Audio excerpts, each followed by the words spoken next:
మిత్రులారా, 10 సంవత్సరాలు మొదటి 5 సంవత్సరాలు ₹1,00,000 రుణమాఫీ చేస్తా అన్నాడు. 4 విడతలు అన్నాడు. మిత్తి నేనే కడతా అన్నాడు. ఆయన కట్టిన దాంట్లో అసలు కంటే మిత్తికే ఎక్కువైంది. 2018 నుంచి 2023 వరకు మళ్ళీ ₹1,00,000 రుణమాఫీ చేస్తా అన్నాడు.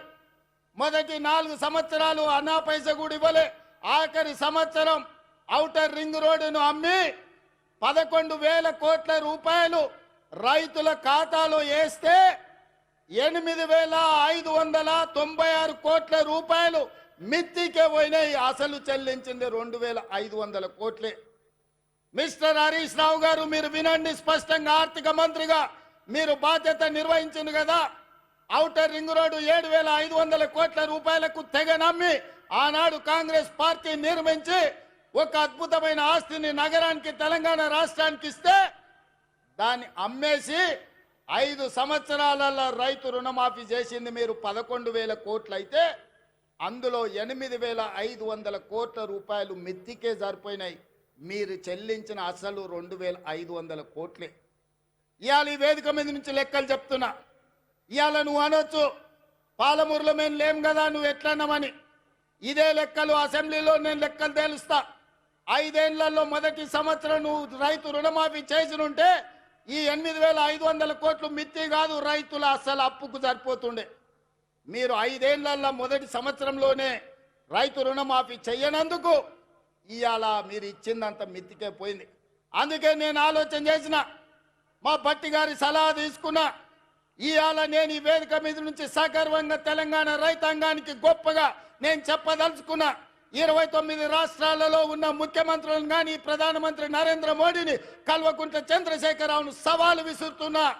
ఈ దేశంలో స్వతంత్రం వచ్చినప్పటి నుంచి ఏ రాష్ట్రమైనా 10 నెలల్లో 25 రోజుల్లో 22,22,062 రైతు కుటుంబాలకు 17,869 కోట్ల రూపాయల రుణమాఫీ చేసిన చరిత్ర ఈ దేశంలో ఉన్నదా అని నేను అడుగుతున్నా. చర్చలకు మీరు సిద్ధంగా ఉన్నారా నరేంద్ర మోడీ గారు అని నేను అడుగుతున్నా. నరేంద్ర మోడీ గారు వస్తారా చర్చకు? కల్వకుంట్ల చంద్రశేఖరరావు గారు వస్తారా? మీరిద్దరు కలిసి రాండి. ఈరోజు మా భట్టి గారు మా చేతుల మీదుగా, మా ఆడబిడ్డల చేతి మీదుగా 3,13,000 కుటుంబాలకు 2,747 కోట్ల రూపాయలు 4వ విడత రైతు రుణమాఫీ చేసిన.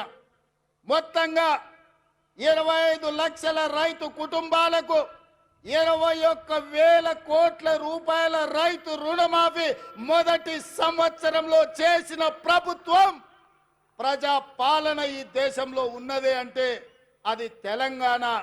ఈ తెలంగాణ రాష్ట్రం రైతులకు రుణమాఫీ చేసిందంటే సోనియమ్మ ఆశీర్వాదంతో, రాహుల్ గాంధీ గారు ఇచ్చిన గ్యారంటీతో చేసినామని నేను చెప్తున్నా. అందుకే ఇవాళ బీజేపీ నాయకులను, బీఆర్ఎస్ నాయకులను ఒకరొక్కరికి వస్తారో అందరు కలిసి వస్తారు. ఎట్లొస్తారో అట్లా రాండి. అసెంబ్లీలో తేలుద్దామా, పాలమూరు గడ్డ మీద తేలుద్దామా? మొదటి సంవత్సరంలో 25 లక్షల రైతు కుటుంబాలకు 21,000 కోట్ల రూపాయల రైతు రుణమాఫీ చేసిన పేటెంట్ కాంగ్రెస్ పార్టీ గ్యారంటీ అని నేను చెప్పదలుచుకున్నా. గ్యారంటీల గురించి మాట్లాడాల్సి వస్తే, స్వతంత్రం వచ్చినప్పటి నుంచి దళితులకు, గిరిజనులకు, ఆదివాసీలకు, బలైన వర్గాలకు భూ పంపకాలు చేసి అసైన్మెంట్ పట్టాలు ఇవ్వడం ద్వారా ఆ గ్యారంటీ మాది. రైతులను ఆదుకున్న చరిత్ర మాది. రైతు రుణమాఫీ చేసిన చరిత్ర మాది. కనీసం మద్దతు ధర తీసుకొచ్చిన చరిత్ర మాది. ఇవాళ రైతులకు రుణమాఫీ చేసిన చరిత్ర మాది. రైతులకు 24 గంటలు ఇవాళ ఉచిత విద్యుత్ వస్తుందంటే ఆనాడు డాక్టర్ వైఎస్ రాజశేఖర రెడ్డి గారు 9 గంటలు రైతాంగానికి నాణ్యమైన ఉచిత విద్యుత్ ఇచ్చి ఈ దేశంలోనే రైతులకు ఉచిత విద్యుత్ ఇవ్వడం కాంగ్రెస్ పార్టీ పేటెంట్ అని నిరూపించుకున్న చరిత్ర కాంగ్రెస్ పార్టీది. రైతు బీమా కనిపెట్టింది కాంగ్రెస్ పార్టీ. రైతులను ఆదుకున్నది కాంగ్రెస్ పార్టీ. ఇవాళ రైతుల గురించి ఏదైనా పేటెంట్ ఉంది, ఏదైనా గ్యారంటీ ఉందంటే రైతు రుణమాఫీ కావచ్చు, రైతులకు ఉచిత కరెంటు కావచ్చు, రైతు బీమా కావచ్చు. ఇవాళ రైతులను అన్ని రకాలుగా ఆదుకున్న కనీస మద్దతు ధర కావచ్చు. ఇవాళ రైతులకు 500 రూపాయలు బోనస్ ఇచ్చి వరి పంటను పండించిన చరిత్ర ఇవాళ కాంగ్రెస్ పార్టీది. ఈ పేటెంట్ అంతా మాది కాదా అని నేను అడుగుతున్నా. దీని మీద చర్చించడానికి మేము సిద్ధంగా ఉన్నాం. ఎవరెవరు వస్తారో రాండి అని చెప్పి ఈ వేదిక మీద నుంచి నేను సవాలు విసిరదర్చుకున్నా. అందుకే మిత్రులారా, ఇవాళ 70 సంవత్సరాల తర్వాత ఈ జిల్లాకు మనకు అవకాశం వచ్చింది. మన ప్రాజెక్టులు ఇంకా పడా ఉన్నాయి. నేను అడుగుతున్న చంద్రశేఖరరావు గారిని, ఉమ్మడి రాష్ట్రంలో సమైక్య పాలనలో సీమాంధ్ర ముఖ్యమంత్రులు తెలంగాణకు అన్యాయం చేసిండ్రను. మరి తెలంగాణ వచ్చిన తర్వాత మీరెట్లా అన్యాయం చేసిండ్రా అని నేను అడుగుతున్నా. నువ్వు కరీంనగర్లో ఓడిపోతాని వలస వచ్చి పాలమూరు జిల్లాకు వస్తే, పాలమూరులో మీకు ఊరు లేకపోయినా, పార్లమెంటులో మీ నోరు లేకపోయినా 2009లో పార్లమెంటుకు గెలిపించి పంపించింది, పల్లకిలో మోసింది మేము కాదా? 2009లో నిన్ను ఎంపీని చేస్తే తెలంగాణ సాధించడానికి గొప్ప చెప్పుకున్నావు కదా. వచ్చిన తెలంగాణలో మమ్మల్ని ఆదుకొని మా ప్రాజెక్టులను పూర్తి చేయాల్సిన బాధ్యత చంద్రశేఖరరావు గారు మీకు మీ ప్రభుత్వానికి లేకపోయినా, ఆనాడు జిల్లా మొత్తం నీకు అండగా నిలబడి ఎమ్మెల్యేలు ఎంపీలను గెలిపించి ఈ జిల్లా మొత్తం నీ పార్టీకి అండగా నిలబడితే మా గుండెల మీద తన్ని మమ్మల్ని మోసం చేసి మా పసిడి పంటలు పండాల్సిన పాలమూరు జిల్లాను ఎడారిగా మార్చి వలసలు శాశ్వతంగా ఉండేటట్టుగా మా కుటుంబాలు, మా సోదరులు కన్న పిల్లలను వదులుకొని బొంబాయో దుబాయో బొగ్గుబాయిల చుట్టూతా తట్ట పని, పార పనికి, మట్టి పనికి వలసలు పంపించింది నువ్వు కాదా చంద్రశేఖరరావు అని నేను అడుగుతున్నా. ఇన్ని పాపాలు చేసిన నువ్వు పూర్తి చేయని పాలమూరో, కల్వకుర్తో, నారాయణపేట, కొడంగల్ ప్రాజెక్టులు మేము చేయాలనుకుంటే ఇవాళ నారాయణపేట, కొడంగల్ ఎత్తిపోతల వద్దే వద్దు, మక్తల్కు నీళ్ళు ఇయ్యనే వద్దు అడుగుతుండు. నేను అడుగుతున్నా, ఇవాళ మా జిల్లాకు అవకాశం వస్తే 70 సంవత్సరాల తర్వాత కనీసం మమ్మల్ని వాడొచ్చి వీడొచ్చి పాలమూరును దత్తత తీసుకుంటున్నా అనేవాడు. ఆనాడు చంద్రబాబు నాయుడు కావచ్చు, రోజే కావచ్చు, కిరణ్ కుమార్ రెడ్డి కావచ్చు, తెలంగాణలో చంద్రశేఖరరావు పాలమూరుకు వచ్చి పాలమూరుని దత్తత తీసుకుంటున్నా అనేవాడు. కానీ ఇవాళ మీ ఆశీర్వాదంతో మీ పాలమూరు బిడ్డ, సొంత బిడ్డ, ఎవడి దయాదాక్షిణ్యాలు అక్కర్లేదు, మమ్మల్ని ఎవరి దత్తత తీసుకోవాల్సిన పని లేదు, మా వాడే మా బిడ్డనే ఈ రాష్ట్రానికి ముఖ్యమంత్రి అయ్యుడు, సంతకాలు పెడతాడు అన్నప్పుడు కాళ్ళల్లో కట్టెబెట్టడం న్యాయమా? మిత్రులారా, మీరు ఆలోచన చేయండి. నేను అడుగుతున్న ఈ జిల్లాని, పాలమూరు బిడ్డల్ని, ఎంతకాలం ఎవడో వచ్చి మనల్ని దత్తత తీసుకునేది? మనం గతి లేనోళ్ళమా, చేతగానోళ్ళమా, చేవలేనోళ్ళ చీము నెత్తురు చచ్చిందా మనకు? మనం పరిపాలన చెయ్యలేమా? మనం నిధులు తెచ్చుకోలేమా? మన జిల్లాను అభివృద్ధి చేసుకోలేమా అని నేను అడుగుతున్నా. మిత్రులారా, ఎందుకు అలా ఈ కోపం, ఈ ద్వేషం బీఆర్ఎస్ వాళ్ళకని అడుగుతున్నా.